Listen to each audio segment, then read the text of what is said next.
We grew last year 50% year over year, like almost zero advertising spend. Zero. I mean, it's amazing. You can't do this overnight, but you can do it.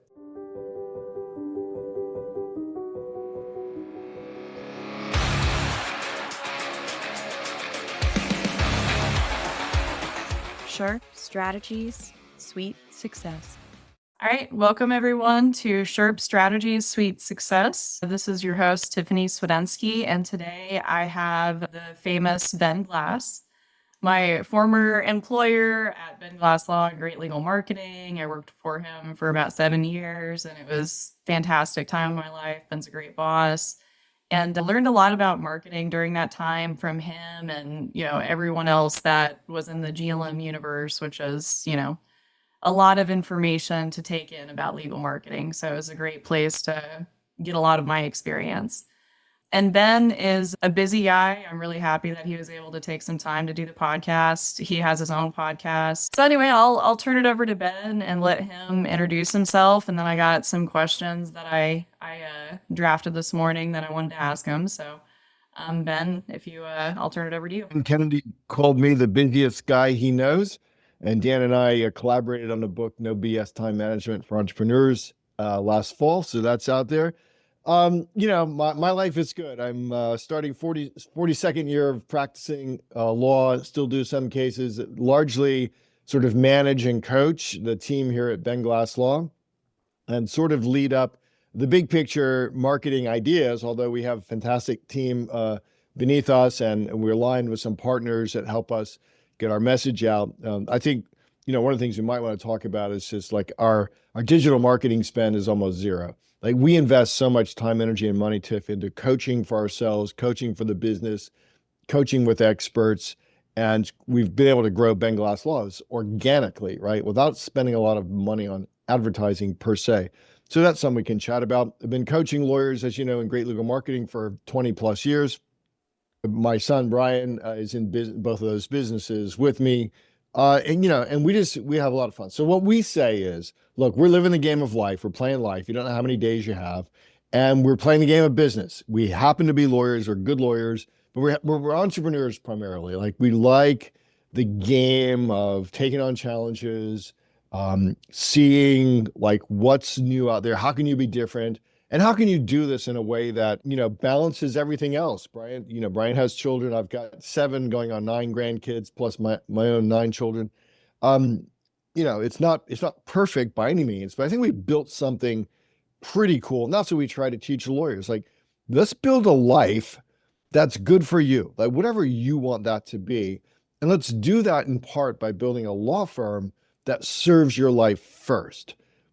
At the end of that, Tilly, like, what clients now, how do we go market to get those clients? So that's how the cycle works. And I'll tell you that our lawyers at Great Legal Marketing are able to compete with these firms that are spending literally, I was in Florida at the end of January, firms talking about spending $35 million a year on digital advertising, $100 million on advertising writ large. Like, holy cow. But around all of those firms, there's a lot of firms getting cases. So that's our space in the market, like helping mom and pa grow a great business that supports their life. Awesome. That's awesome, Ben. That was one thing I loved about Great Legal Marketing. Like all the law firms were, small businesses, mom and pop shops, and it always felt like really good to help them like gain their footing with marketing because it's so difficult for so many firms. So I had a couple questions for you. I just want to make sure we get through them. So this is one that I had in my head actually for a while. But when you are evaluating marketing opportunities, what qualities are you looking for? Like what makes BenGlass say this is a good marketing opportunity or this is maybe not a good marketing opportunity? I'm the guy that has 500 ideas by 8:00 in the morning. But what we're trying to do in the law firm, and even when we're marketing Great Legal Marketing, is we're always trying to say, like, what's the best use? If I have $1 to spend or an hour to spend, what's the best use of that dollar or that hour? So in the law firm, we know, and we've gotten a lot better at in the last couple of years, we know what it costs us to acquire a case. All right. So we have this benchmark. Now, if you're going to bring to me a marketing opportunity, as is brought to me every day, hundreds of times a day, probably LinkedIn and email messages and stuff like that, we're going to measure that opportunity against our benchmark. Like if it's costing me, I don't know, just pick a number, $4,000 to acquire a personal injury case, and you've got something that is significant, would cost me significantly less. All right, that's interesting. That's interesting. We just finished a test of LSAs for us, right? And we couldn't beat our own internal costs. We couldn't beat the quality of the cases that we're getting from our other marketing. So we just turned it off. So that's what we're looking at. But the principle would be that if know what it costs to acquire a case. Don't tell me it's impossible to figure this out with all the technology out there today and all the brilliant coaches who are showing you how to do this. Like you can get really close to what it costs you to acquire a new signed case that you want. I mean, that's the benchmark. So that's what we're measuring everything against. Now, one of the things we're doing this year is we've got ads on pharmacy bags, and people are laughing at us. People are laughing at us. Well, it's a pharmacy at a Harris Teeter's right out our window, and it was inexpensive. And so we're like, what the heck? Let's just go try it. Now, when we try it, we made sure we bought the entire bag. We made sure we had QR code. QR code goes to a very specific video that talks about the ad and Harris Teeter's, that we can see this Harris Teeter's out of our window. And I don't know if it'll work or not, but we've got a year's worth of bags. And so, and the overall the investment for the year is like de minimis. Like if you get one case, you won.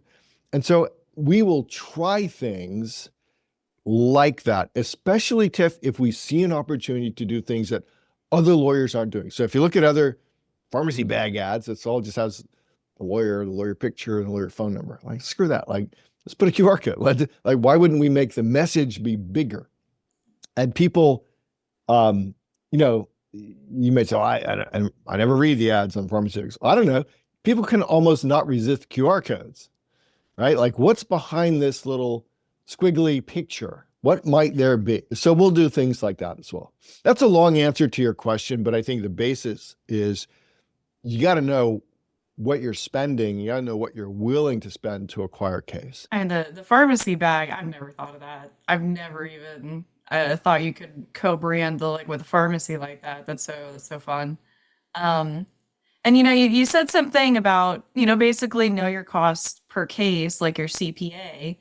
And that's the tricky thing about digital is this, the CPA is a little bit higher than traditional marketing, and the quality of the leads are consistently kind of worse than what we can get through referrals or other types of marketing. And I think everyone who's done digital knows that, the PPC cases are great, if you can sign them, but they're lower value. They're not as good as other case types. Excuse me. And here's what's confusing. Here's what makes it confusing or harder is that if you give my name to somebody, so a friend of yours had an accident, you say, hey, call Ben and Brian, and they're likely going to go through the digital marketing dance anyway. They're going to check out website. They may then see if we're retargeting. They may see our ad again. They may, if they're really inquisitive, go on TikTok or LinkedIn and find out more about us. And so it becomes harder and harder to attribute, right? But that's why it's so important that you have a great intake and sales team who can really dig. And when the person, you say, how did you call us? Oh, on Google. No, really, tell me, how did you hear our name first? What made you decide to call any lawyer? So having that as part of intake scripting, sales scripting, and then having software where you can input all of this. It's just going to give you, at the end of the day, even if it's not perfect information, it's going to give you better information than most lawyers have, which is most lawyers have zero. They're just purely guessing. And, they don't, and you've heard me say this for years, it's so much easier just to hand over your credit card to a digital marketing company that's going to promise you leads or cases, right? Rather than do the hard work that we've done. You build up this whole sort of ecosystem of 1,000 people who know you, know your story, and know your story outside of law. That's what we teach. That's what we do. We grew last year 50% year over year, like almost zero advertising spend. Zero. I mean, it's amazing. You can't do this overnight, but you can do it. And that's what we teach at Great Legal Marketing. I mean, I'm very digitally inclined. Like I love those things, but like it's so painfully obvious like how much impact, community marketing, local sponsorships, and all of those like traditional forms of marketing can just help, and grow a marketing department, a business. You just like you guys don't need PPC, you don't need local service ads or Facebook ads. You can grow without that digital stuff. Yeah. We use a lot of direct mail marketing too, to who? To our referral sources. Yeah. So, we have call it Dream 100 list for PI, which is lawyers and healthcare professionals. And we have a Dream 100 list for our long-term disability practice, which is mainly lawyers who have our cases in their portfolio, right? They're doing a slightly different practice area, but they've got our cases in there. And so we use a lot of direct mail. I use VAs overseas that go and create lists for me by looking at websites and trying to figure out who the leader of the law firm is, what they're really doing. But all that is work, right? And most lawyers aren't going to do the work or then have the team to be able to put together, for example, direct mail packages that get opened by potential referral sources. So, because like I think I started with GLM back in 2015, and that unfortunately feels like a long, long time ago. And so this question's about AI. How has like AI, from your perspective, how has AI changed marketing? Like when you compare it to what we were doing in 2015 or even before that? Well, writ large, the common mantra from the established bar and stuff is AI or like run away. You're gonna look stupid. Now, some of the lawyers that we hang out with, we are running towards AI as fast as we can. AI is the fastest writer of first drafts of things ever. I use AI a lot when I'm preparing cases to argue in Circuit Court of Appeals around the country. Like it's me and my iPhone just shouting about the case and creating one pagers for me to do good when I'm up at the podium, and things like that.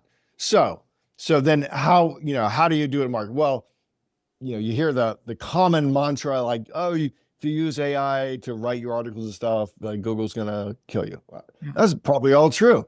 But still today, faster than ever before, we can look at a topic, figure out which law firm websites, blogs, whatever, are ranking the best for this particular topic and get ideas from AI of how we can be better at it and go quickly. Now, the process, we have a multi-step process here at BenGlassLaw with multiple people putting eyes on this. But at the end of the day, when we produce something that goes on the internet, like it has been well-researched through AI. So AI allows me to research competition faster, to write initial drafts of copy faster, to expand.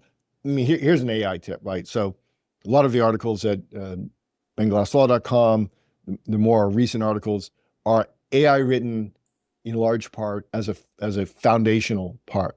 However, we believe that humans should be writing the first 3 paragraphs because we don't believe that humans are reading past 3 paragraphs. So while there is, we're writing sort of for the technical engine, we're also writing for the human being.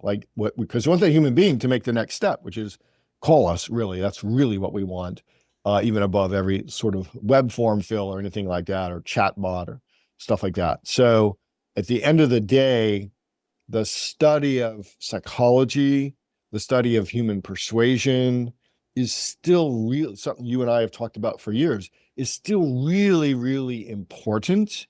And lawyers who are shortcutting that or allowing their marketing agency to shortcut the human touch, I think that you're wasting your money. I mean, there are so many. What gets me are the AI comments on LinkedIn because I'm on LinkedIn, unfortunately, quite a bit. And there's tons of those, and they just lack the authenticity. And it doesn't make me any more likely to want to like engage with them or see them as an authority. It's just like, okay, they're just showing up the same way everyone else is. Yeah. Yeah. So a couple things. All of our calls are recorded, coming in and going out. And so our new client prospect calls are recorded.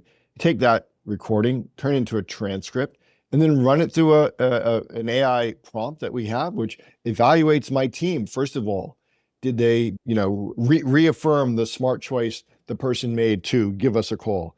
Did they, what questions is important? Like, what questions was the caller asking about the process? And we send those answers off to our marketing team.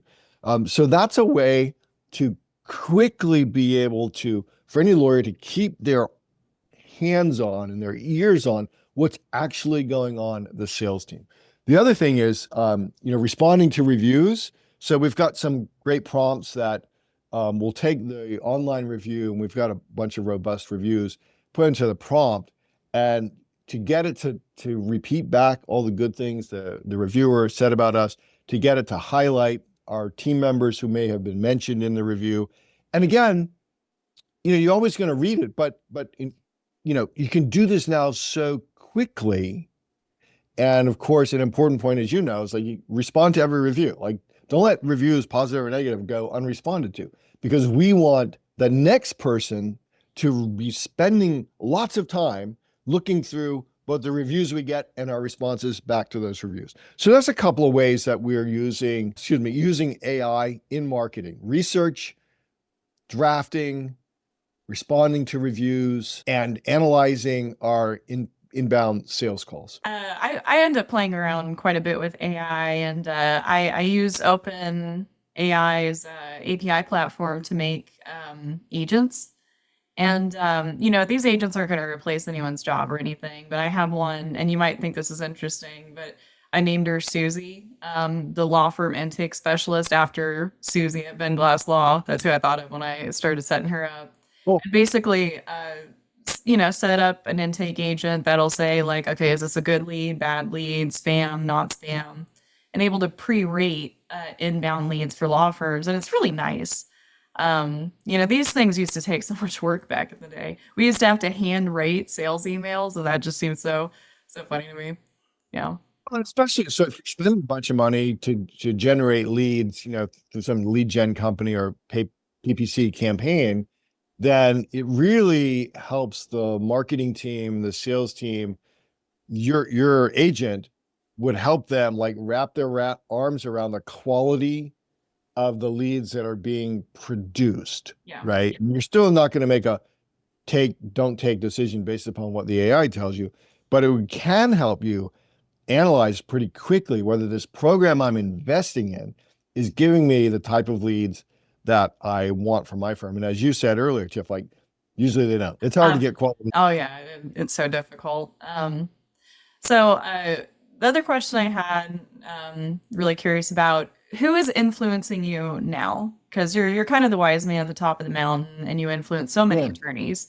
But who's influencing you? I say, my I'm a top fanboy of Russell Brunson. Before we went live, I said I missed Funnel Hacking Live because I got sick after being in Miami, and the reason is that, and he created the software called ClickFunnels.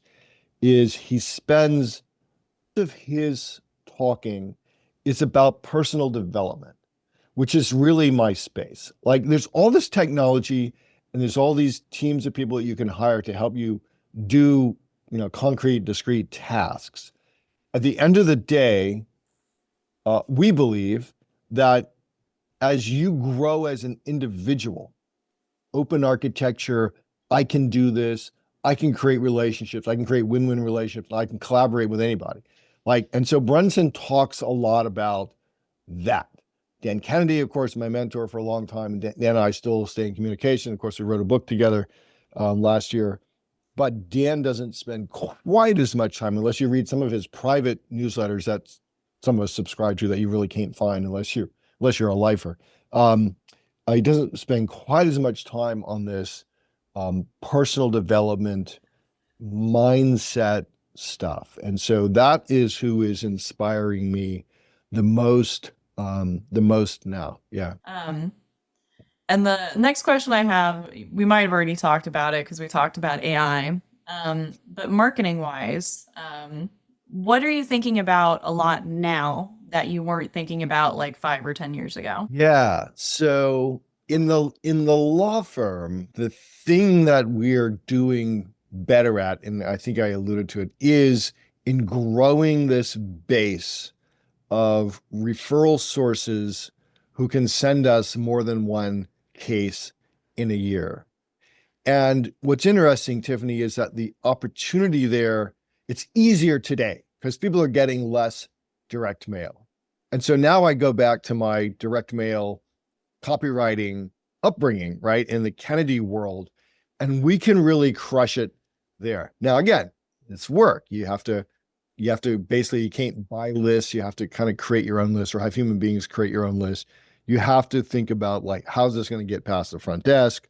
And so, in terms of marketing, we're doing a lot more of that. Now, this will also give us an advantage because here's what's happening is because of the influx of both these mega advertising firms and these mega advertising non-lawyer firms, right? So most of the stuff, much of the stuff you see on the internet, Facebook ads and stuff for PI, is not run by law firms at all, right? They're run by venture capitalists with tons and tons of money, right? So that is driving up the cost of digital advertising for everybody else. The battle I do in my office is, of course, I have youngins here. Youngins, they think digital is the only thing that exists in the whole world. I'm like, nah, like physical, like books, mailers, things like that. So this is our protection against the rising cost and the fierce competition in the digital advertising space. Because if you're in a market where someone is spending $35 million a year, like it's really hard to get noticed in that market. If you want to compete, try to compete by, dollars spent. So this is why, but for 20 years, I preached the same thing at Great Legal Marketing, like human relationships matter the most. Human psychology and persuasion matters the most. Asking yourself, Tiffany, what can I do for you? Like, what's a win? Like I asked you before we went live, like what can I do for you in this podcast? Like, what's a win for you, right? Those are the things that I teach. And that's why we have members. We have members that have been with us for 20 years. Yeah. They're not learning anything new about marketing. I promise you, they're not learning anything new about marketing, but they're continuing to grow from the inside. And they like hanging with people who are entrepreneurs, positive, optimistic, sharing, giving people. And that's what I've built at Great Legal Marketing. Above all else, a tribe of people, of lawyers who are good people, who give, who care for you, and who willingly open up their books. The last thing I'll say, like in our high-end mastermind group, I think now we've got, our two highest end mastermind groups, I probably have 5 or 6 lawyers in Northern Virginia in personal injury space. Yeah. We show them everything. Why? Because there's more than enough cases for everybody. It really is. So that's the kind of guys and gals that I attract. And it's so funny because there are law firm leads everywhere. I'm tripping over all the emails I get where a company is using Facebook to generate leads, or one of the law firm directories wants us to buy their leads. And, it's leads are bound, but if you want to build like a business and a marketing department that acts like, a marketing department should, you can't really focus on digital. Like digital is just such a small, tiny piece of it. I guess social media is getting pretty big. You're on TikTok a lot, which I really admire. Because a lot of the attorneys that I work with, I feel like they're a little shy. Why do you think so many attorneys are hesitant to get on like these platforms, and how would you tell them to do it? Like, what advice would you give them, I guess? Yeah. So the advice is whenever you start something new, you're going to suck at it, and that's just life in the fast lane, right? So I got sort of heavily into TikTok. So we're now about 1 year after my triple bypass surgery. And, I made a commitment when I knew I was going into the operation that I was going to document the journey and that I was going to have the fastest return ever to CrossFit and to soccer refereeing for any 66-year-old in triple bypass surgery. That's a narrow list, but I am number one at that, right? And so we just started doing it. I think it's kind of funny, Tiff, because you will remember the days back when like YouTube was getting more famous and lawyers were getting on videos and they're standing in front of law books and they're talking about code section 8.01 dash whatever and boring crap, right? Well, we're seeing that again. So you see lawyers that go on a platform like TikTok, right? And they're going, "Hi, my name is Bill Smith, and I'm a criminal defense lawyer, and I just want to tell you about why you shouldn't be speeding in Rockingham County, Virginia." Like, it's really boring crap. So here's what we believe. Here's what Brian and I believe about social media is that we want people to know Ben and Brian for things other than we're lawyers, right? So a lot of my stuff is about soccer refereeing, sportsmanship, and recovery from triple bypass surgery. Brian's stuff, a lot of mindset. Brian does a lot of speaking to younger lawyers about career paths, things like that. Because we believe that if you give my name to somebody, Tiff, they're going to go and do a lot of investigation. And they just want to see that we're not crazy people, right? And so if you go to our TikTok, my TikTok or Brian's LinkedIn, stuff like that, like you'll see, you either like us, you don't like us. We don't really care because we're happy. Like we've got great thriving practice. We get the right cases. We're having fun with this. But I think so many lawyers, they just, I think they have been tamed into by the established bar and by law school, tamed into like this box. And you and I have talked about the box for 20 years, right? Or at least 10 years. And they're intimidated by what others think about them. We're not. We don't care. We just don't care what others think about us. The only one that matters is people that pay us. And so we have clients, we have members of Great Legal Marketing who pay us. Like that's the audience that we're playing to. And it is so hard to get into TikTok. And like every week I tell myself I'm going to make more time to record and then it doesn't happen again. So obviously something needs to change on my end. Here's just go through like if you watch my stuff, like half of them coming out of the gym. Hey, here was the workout today. Here's what I think about this. And this is how many days before the soccer season is starting. Here's, a call I had from a client. It's not very cinematic. It's not very earth shattering, right? It's fun. There's a little bit of ego there. But if someone, finds it's the renegade lawyer on TikTok, right? And goes and looks through the video, so this guy seems normal. Let's hire him. Yeah, that's funny. I honestly, I guess those are the questions that I had, and I'm trying to think. I don't want to take up too much of your time. Do you guys have anything coming up at Great Legal Marketing that you want to talk about? We do. Law, yeah. Of course we do. Of course we do. So last year we debated whether to run our summit again. The summit is going to be in October. I think it's 22, 23. It's going to be here in Northern Virginia at the Westin out at Dulles Airport. And we will start to be marketing. So we market that first internally to our Great Legal Marketing tribe. That's going to be the best pricing and the earliest opportunity to join and to bring a friend. And then folks will see general marketing. We've updated Renegade Lawyer Marketing book. So if you go to renegadelawyermarketing.com and pay a small postage and handling fee, we'll send you the book for free. We also have the notes from our summit last year. I think it's at glmsummitnotes.com, 100 pages. It's just a free download of that. And Brian and I are both speaking. So one of our goals last couple of years is to get on other people's stages. So I'll be down in March, Jay Berkowitz's event. Brian has got a number of events that he's speaking at this year as well. So that's all fun. And the main thing about that is you get to hang out with people who are doing things bigger, better, and faster than you are and ask them questions off stage. Yeah, going to conferences, and I'm not just saying this to help you promote the GLM Summit, and I do love the GLM Summit, but going to conferences is so important because you kind of get stuck in a box and thinking the same things, and it's always nice, at the very least, it's refreshing to go hear other people having the same problems as you, and trying to figure that stuff out. That was one of my New Year's goals is to go to more conferences, so hopefully I'll make good on that. I mean, you should particularly like get in a room of these lawyers who are spending $100 million and making $500 million.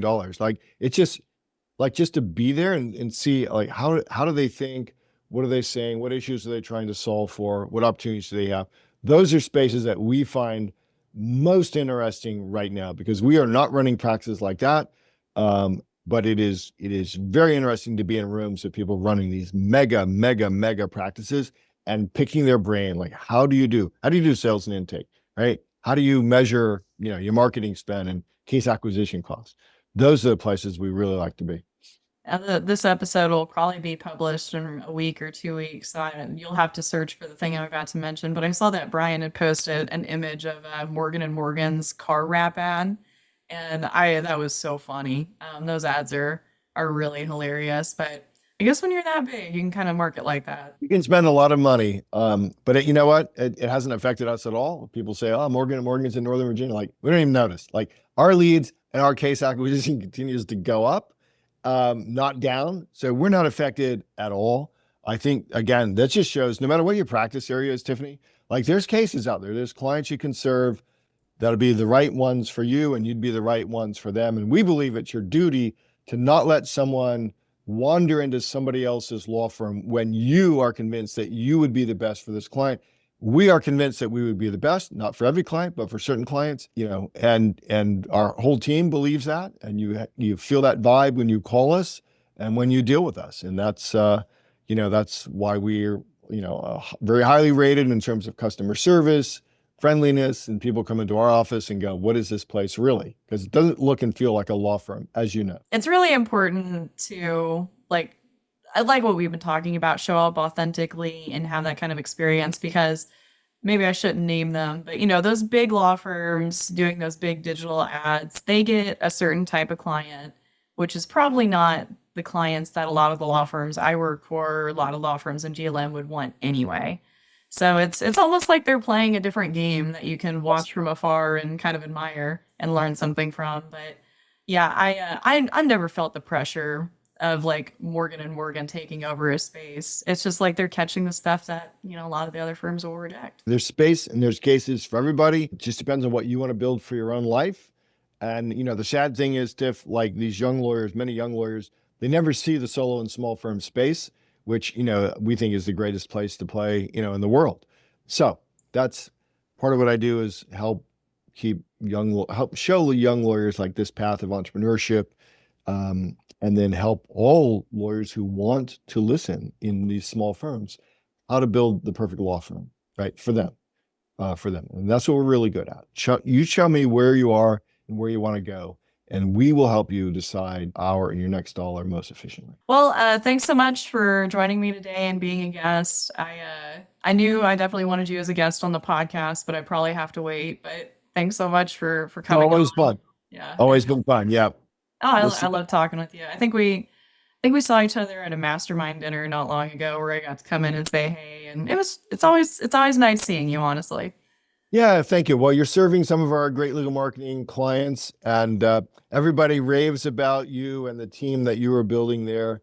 And so you've done a great job. As I've often said from the stage, it was sad the day that you left, but I was happy that you were going out to start your own gig, because I knew that you would be successful. I didn't leave you for anyone. I just left you for me. So that's right. That makes a difference somehow. All right. Well, thanks so much, Ben. You guys can learn about Ben, BenGlassLaw.com, and I think he mentioned his other URLs. I highly recommend going to the summit if you're able to attend. And well, I guess thank you so much, Ben. Yes, ma'am. Talk to you later.